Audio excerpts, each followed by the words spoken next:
ख्रिस्तामध्ये माझ्या प्रिय भाविकांनो, प्रकाश, उजेड, लाईट याचं महत्त्व व्यक्तीला त्याच्या जीवनामध्ये नक्कीच माहिती असेल.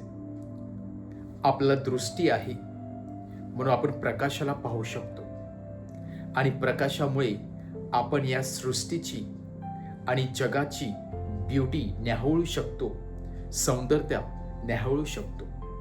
परंतु ज्यांना दृष्टी नाही, जे जन्मताच आंधळे आहेत, त्यांना प्रकाशाचं महत्त्व समजत नाही. त्यांच्यासाठी सर्व काही अंधार आहे. परंतु जेव्हा अंधाराचं साम्राज्य नष्ट होऊन जेव्हा प्रकाश आपल्या समोर येतो, तेव्हा कितीतरी आपल्याला बरं वाटते, आपल्याला ताजेतवानं वाटते आणि आपल्याला नवीन जीवन मिळाल्यासारखं होते. ख्रिस्त स्वतःला सांगत आहे की मी प्रकाश आहे आणि जी व्यक्ती मला अनुसरते आणि जी व्यक्ती माझी वचने पाळते, त्याप्रमाणे जीवन जगण्याचा प्रयत्न करते, ती व्यक्ती कधीच त्या अंधारामध्ये चाचपडत राहणार नाही. कारण त्या व्यक्तीकडे जीवनाचा प्रकाश असणार आहे, त्या व्यक्तीकडे आध्यात्मिक प्रकाश असणार आहे, त्या व्यक्तीकडे सार्वजनिक जीवनाचा प्रकाश असणार आहे आणि तो प्रकाश म्हणजे स्वतः प्रभू येशू ख्रिस्त. आणि म्हणूनच आज प्रभू येशू ख्रिस्त सांगत आहे की या जगामध्ये मी लोकांना कंडेम करण्यासाठी आलो नव्हतो, लोकांना नष्ट करण्यासाठी किंवा नायनाट करण्यासाठी आलो नव्हतो, तर मी सर्वांना त्या अंधारातून काढून प्रकाशामध्ये आणण्यासाठी आलेलो होतो. मी सर्वांना नवीन दृष्टी, आध्यात्मिक दृष्टी देण्यासाठी आलेलो होतो. जेव्हा आपण पापामध्ये असतो, जेव्हा आपण परमेश्वरापासून दूर जाऊन वाईट कार्य करत असतो, तेव्हा आपली वाटचाल त्या अंधाऱ्या मार्गाकडे होत असते. आपण त्या अंधारामध्ये चाचपडत असतो. आध्यात्मिक प्रकाश हळूहळू आपल्या जीवनातून अंधुक होत असतो. परंतु जेव्हा आपण पापे करण्याचं सोडून परमेश्वराकडे वळत असतो, तेव्हा तो अंधुक झालेला प्रकाश, दृष्टी हळूहळू प्रकाशमान होत असते आणि परमेश्वर आपल्याला नवजीवन देत असतो.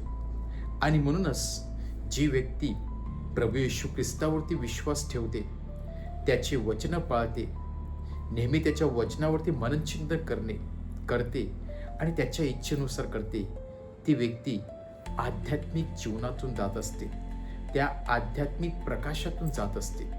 त्या व्यक्तीकडे तो प्रकाश असतो. आणि म्हणूनच आपल्याला जर तो प्रकाश हवा असेल तर आपण नेहमी ख्रिस्तावरती विश्वास ठेवला पाहिजे. कारण ख्रिस्ताच्या वचनाशिवाय आणि ख्रिस्ताशिवाय आपल्याला कोणीच त्या अंधारातून काढू शकत नाही. आणि म्हणूनच ख्रिस्ताने त्या अंधाऱ्या खाईमध्ये उडी टाकली, जेणेकरून आपल्याला प्रकाश दिसावा, हे सुंदर सौंदर्य आपल्या दृष्टीस पडावं, सार्वकालिक जीवन मिळावं. आणि म्हणूनच प्रभू येशू ख्रिस्त या अंधारामध्ये येतो आणि आपल्याला बाहेर काढत असतो. जर आपण स्वतःच्या इच्छेनुसार त्या प्रकाशाकडे येण्यासाठी आपण तयार नसाल तर आपला नाश देखील त्या अंधारात होऊ शकतो. आणि म्हणूनच आज परत एकदा प्रभू येशू ख्रिस्त आपल्या सर्वांना एक सुवर्ण संधी देत आहे त्या प्रकाशाकडे येण्यासाठी.